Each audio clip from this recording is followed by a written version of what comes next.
नमस्कार मेरे दोस्तों। आज हम लोग ज्यामिति पढ़ रहे हैं, काफ़ी इंपॉर्टेंट कॉम्पिटिटिव एग्जामिनेशन के लिहाज से। अब पहला क्वेश्चन देखिए, लिखा है किसी त्रिभुज एबीसी की दो माध्यिकाएं हैं एडी और बी समकोण बना के काटती हैं। तो सबसे पहला जो काम है कि आपको मालूम होना चाहिए भैया कि ये माध्यिका कहते किसे हैं। अगर आपको यही नहीं मालूम है तो क्वेश्चन नहीं बनने वाला है। माध्यिका किसे कहेंगे? तो ये एक ट्रायंगल हो गया, बीसी इसका साइड है, इसके मिडिल पॉइंट को पकड़िए और इसको इसमें मिला दीजिए। ये जो एडी है यही माध्यिका है, इसको माध्यिका कहेंगे, इंग्लिश में बोलते हैं मीडियन है। यही काम आप यहाँ पे पकड़िए, इसका मिडिल पॉइंट पकड़िए और इससे मैच करवा दीजिए। ये इसका मीडियन है, माध्यिका है। तो माध्यिका का मतलब क्या हो गया कि मिड पॉइंट खोज के शीर्ष से मिला दे, वो रेखा हमारी मीडियन या माध्यिका कहलाती है। ये एक दूसरे को 2:1 में काटती है। बेस की तरफ होता है 1 और इधर होता है 2। ये बेस है तो इधर 1 इधर 2, ये बेस है तो इधर 1 इधर 2। तो माध्यिका के बारे में दो चीज़ें, मिड पॉइंट को शीर्ष से मिलाने वाली रेखा माध्यिका कहलाएगी और दूसरा ये एक दूसरे को 2:1 में काटती है। इसको याद कर लीजिए आप। कॉम्पिटिटिव एग्जामिनेशन में आपको सब कुछ आना चाहिए, आपका लॉजिक बहुत ज़बरदस्त होना चाहिए, मेमोरी बहुत शार्प होना चाहिए, हिट एंड ट्रायल भी करने आना आपको चाहिए, सब आना चाहिए। तो यहाँ पे हम लोगों ने दो चीज़ों को समझा है, आगे चलते हैं। और ये जी पर काटता है, लिखा है AD बराबर में 9, यानी यहाँ से लेकर यहाँ तक 9 है। अनुपात वाले चैप्टर में आप इसको बांटना सीखे होंगे। कोई धनराशि है उसको 2:1 में बांटना है, तो बताइए इसको कितना मिलेगा। तो 9 2 3 3 दूनी तितरी का 9 3 दूनी 6 मिलेगा। उसी हिसाब किताब से हम यहाँ से लेकर यहाँ तक 9 था, तो इसको हम बांट लिए, ये 6 होगा, ये 3 होगा। यहाँ से लेकर यहाँ तक 6 दिया है तो ये 4 होगा और ये 2 होगा। यहाँ लिखा है, पढ़ लीजिए। अब ये 90 डिग्री का एंगल बना रहा है और मेरे से BD जानना चाहता है। तो ये एक समकोण त्रिभुज है, यानी कि राइट एंगल ट्रायंगल है, और ये BD हाइपोटेनियस है। तो ये √4 का स्क्वायर प्लस 3 का स्क्वायर, यानी 16 9 25 का 5। और BD ही मुझसे पूछा है, इसलिए आंसर हो गया 5। अगर हमसे BC पूछा होता तो हम लोग आंसर देते 10। तो ये बात आप याद रखिएगा, बहुत काम आएगा आपके। हर साल लमसम घुमा बुरा किसी ना किसी एग्जामिनेशन में पूछता ही रहता है। अब आप दूसरा क्वेश्चन देखिए, समबाहु त्रिभुज इक्विलेटरल ट्रायंगल आ गया। जब जब इक्विलेटरल ट्रायंगल आएगा सर जी, उसके लिए आपके पास 5 सूत्र इसके याद होने चाहिए। सबसे पहला आप H यानी हाइट, उसके लिए याद रखिए √3a/2। दूसरा आप एरिया याद रखिए, वो होता है √3/4 भुजा स्क्वायर। तीसरा पेरीमीटर परिमाप 3a। चौथा छोटा r स्मॉल r a में 2√3, कैपिटल R a/√3। ये 5 सूत्र आप कंठस्थ कर लीजिए। इक्विलेटरल ट्रायंगल से रिलेटेड 90% क्वेश्चन बहुत आराम से बन जाएंगे इन सब का इस्तेमाल करके। जैसे इस क्वेश्चन में हम लोग इसका अंतर्वृत्त, अंतर्वृत्त मतलब हो गया ये वाली बात, ये यानी कि हमको ये पकड़ना चाहिए a/2√3। मेरे हिसाब किताब से अंतर वाला का त्रिज्या होता है, ये मुझे 2 समझा रहा है तो बराबर 2 कर दिए, तो a बराबर 4√3 आ गया। अगर ये हमसे साइड पूछा होता तो आंसर हो गया होता, लेकिन ये हमसे परिवृत्त पूछ रहा है, यानी कि इस बारे में पूछ रहा है।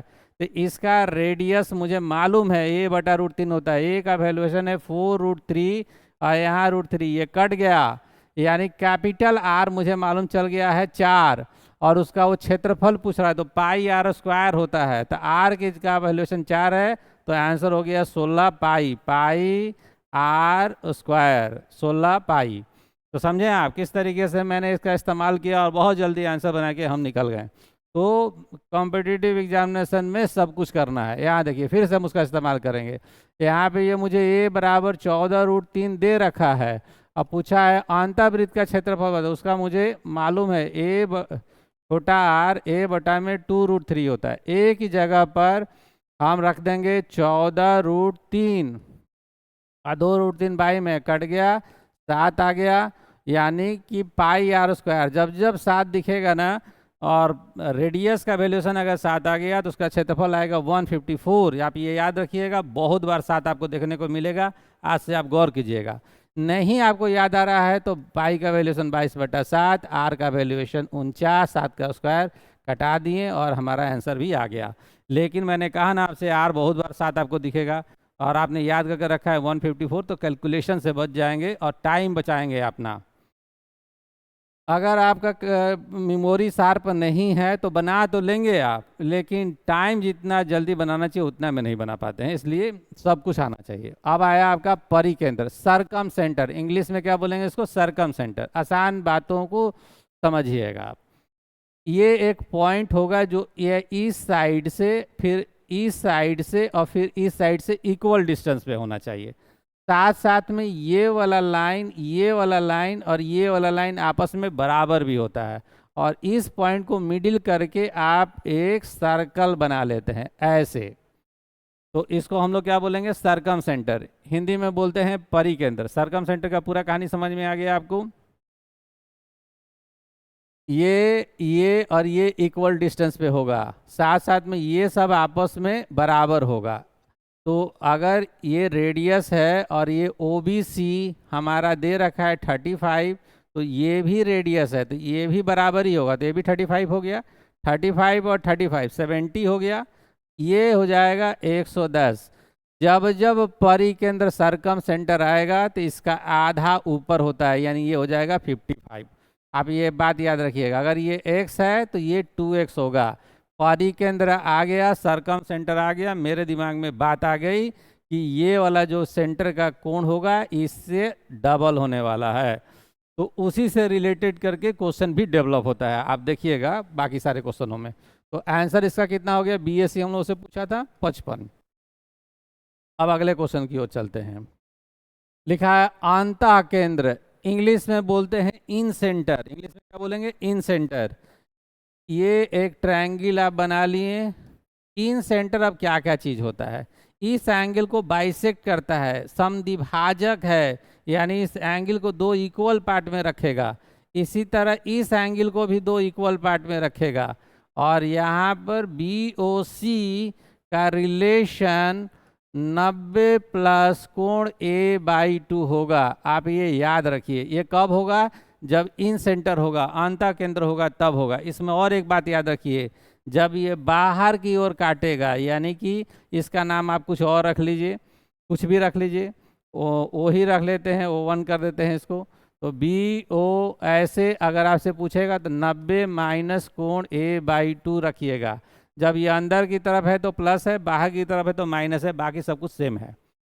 तो अगर आपको इन सेंटर याद है तो क्वेश्चन आपके लिए बहुत आसान है। अभी आप देखिए, ये अंतः केंद्र यानी अंदर की ओर बोला है, यानी इस सूत्र का इस्तेमाल मुझे करना है।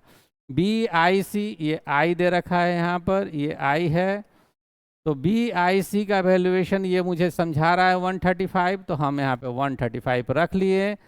इसका इस्तेमाल कर रहे हैं हम, तो 90 प्लस में कोण A/2, 90 को उधर भेजेंगे 45 आएगा, कोण A/2, कोण A बराबर में आ जाएगा 90 डिग्री। जब ये 90 डिग्री है तो ये कौन सा ट्रायंगल हुआ, राइट एंगल ट्रायंगल हुआ, यानी ऑप्शन नंबर C।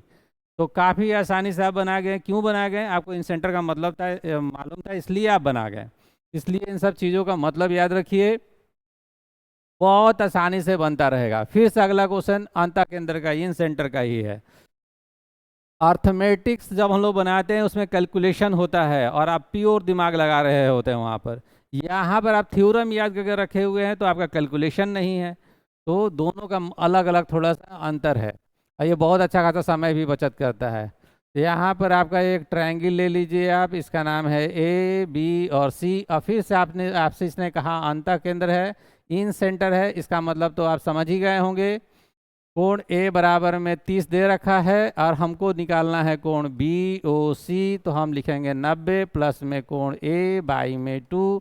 A का वैल्यूएशन आपको पता है 30/2 यानी 15, तो 90 और 15 को जोड़ दीजिए 105। उम्मीद है कि आपको ये सारी बातें बेहतर तरीके से समझ में आई होंगी। मिलते हैं हम लोग अगले वीडियो में कुछ नए क्वेश्चनों के साथ, और जितना मैंने आपको याद करने के लिए कहा है वो सब आप याद कीजिएगा। सरकम सेंटर, इन सेंटर, ऑर्थो सेंटर, ये सब टाइप के क्वेश्चन हम लोग को मिलेंगे। कॉम्पिटिटिव में इस सब के से ज़्यादा क्वेश्चन आता है, प्लस में सिमिलरिटी से ज़्यादा क्वेश्चन आता है। तो ये सारे क्वेश्चन हम लोग देखेंगे आने वाले समयों में। तो मिलते हैं अगले वीडियो में कुछ नए क्वेश्चनों के साथ। बहुत बहुत धन्यवाद।